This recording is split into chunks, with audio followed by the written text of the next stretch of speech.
السلام علیکم ورحمۃ اللہ وبرکاتہ۔ الحمدللہ، ہمیں آپ حضرات سے امید ہے کہ آپ حضرات قرآن شریف سیکھنے کی کوشش اور مشق کر رہے ہوں گے۔ اللہ پاک آپ کی کوششوں کو قبول فرماوے۔ آج ہمیں جو رکوع پڑھنا ہے وہ سورہ بقرہ کا 13ویں نمبر کا رکوع ہے۔ ہم یہاں تک 12 رکوع پڑھ چکے، اب یہاں سے 13واں رکوع شروع ہو رہا ہے۔ بہت ہی آسان ہے، ہم پڑھیں گے، آپ کو دھیان سے سمجھنا ہے، سننا ہے اور پھر اس کے بعد یاد بھی کرنا ہے۔ کوئی نئی چیز آئے گی تو ہم ضرور اس کی طرف اشارہ کرتے ہوئے چلیں گے۔ اعوذ باللہ من الشیطان الرجیم، بسم اللہ الرحمن الرحیم۔ یا ایہا الذین آمنوا لا تقولوا راعنا وقولوا انظرنا واسمعوا وللكافرين عذاب أليم۔ ما يود الذين كفروا من أهل الكتاب ولا المشركين أن ينزل عليكم من خير من ربكم۔ میم کو ڈائریکٹ رو سے ملا رہے ہیں، نون نہیں پڑھنا۔ آپ کو معلوم ہے کیوں نہیں پڑھنا، ہم نے آپ کو آگے بتا دیا ہے، پھر بھی بتا دے رہے ہیں کہ تنوین کے بعد تشدید والا حرف یا جزم والے حرف کے بعد تشدید والا حرف ہو تو تنوین کو اور جزم والے حرف کو نہیں پڑھا جائے گا۔ دیکھ سکتے ہیں یہاں پر خیر من، دو زیر کی تنوین کے بعد تشدید والا حرف آ گیا، اور اگر دو زبر یا دو پیش کے بعد بھی اگر تنوین والا حرف آتا ہے تو تنوین کو نہیں پڑھا جاتا، یعنی دو زبر دو زیر دو پیش کو نہیں پڑھا جائے گا۔ کیا پڑھا جائے گا؟ تو دو زبر کی جگہ ایک زبر، دو زیر کی جگہ ایک زیر اور دو پیش کی جگہ ایک پیش ہی پڑھا جائے گا۔ اس لیے کہ قاعدہ ہے تنوین کے بعد تشدید والا حرف آتا ہے تو پوری کی پوری تنوین کو نہیں پڑھا جاتا۔ اسی طرح بازو میں مر ربکم، جزم والے حرف کے بعد تشدید والا حرف آوے تو جزم والے حرف کو نہیں پڑھا جاتا۔ آپ دیکھ سکتے ہو میم کو ڈائریکٹ رو سے ملا کر پڑھیں گے، مر ربکم۔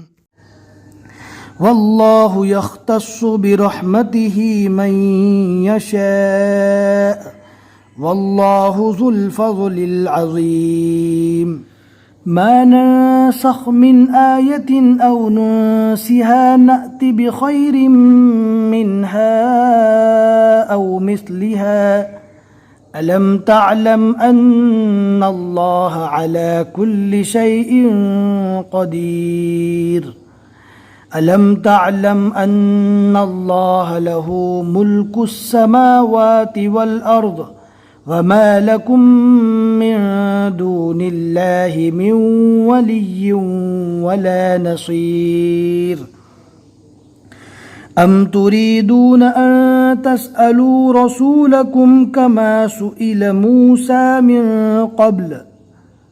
لام کے اوپر جزم پڑھنا ہے، پیش رکنے کی حالت میں جزم بن جاتا ہے۔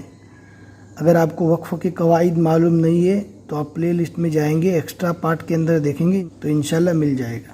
وَمَن يَتَبَدَّلِ الْكُفْرَ بِالْإِيمَانِ فَقَدْ ضَلَّ سَوَاءَ السَّبِيلِ وَدَّ كَثِيرٌ مِّنْ أَهْلِ الْكِتَابِ لَوْ يَرُدُّونَكُم مِّن بَعْدِ إِيمَانِكُمْ كُفَّارًا، دو زبر رکنے کی حالت میں جزم بن جائے گا۔ حَسَدًا مِّنْ عِندِ أَنفُسِهِم مِّن بَعْدِ مَا تَبَيَّنَ لَهُمُ الْحَقُّ فَاعْفُوا وَاصْفَحُوا حَتَّى يَأْتِيَ اللَّهُ بِأَمْرِهِ ان اللہ علی کل شیء قدیر۔ آپ دیکھ سکتے ہیں یہاں پر الثلاثہ لکھا ہوا ہے۔ یہاں تک پہلے پارے کا پونا پارا مکمل ہو چکا، لیکن ہمیں رکوع تک پڑھنا ہے۔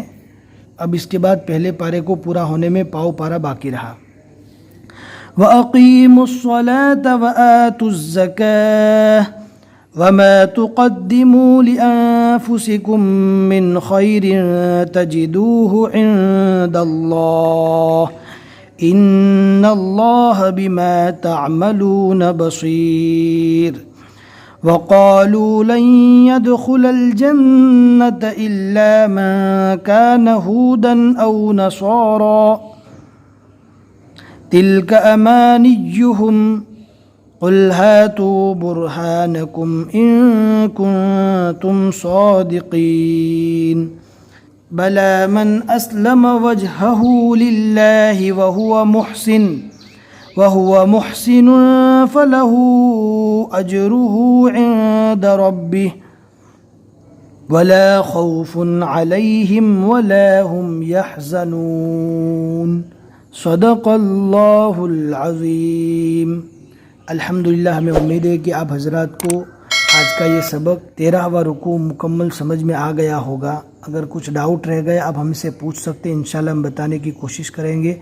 آپ ہمارے چینل پر نئے ہیں تو جا کر پلے لسٹ کو چیک کر لیجئے، اور جہاں سے آپ کو نہیں آتا وہاں سے پڑھنا شروع کیجئے۔ ہم نے الحمدللہ ساری چیزیں ڈال دی ہیں۔ اپنے دوستوں کے ساتھ بھی ضرور شیئر کریں تاکہ وہ بھی قرآن شریف مخارج کے ساتھ پڑھنے کی کوشش کریں۔ بس آج کے لیے اتنا ہی سبق۔ السلام علیکم ورحمۃ اللہ وبرکاتہ۔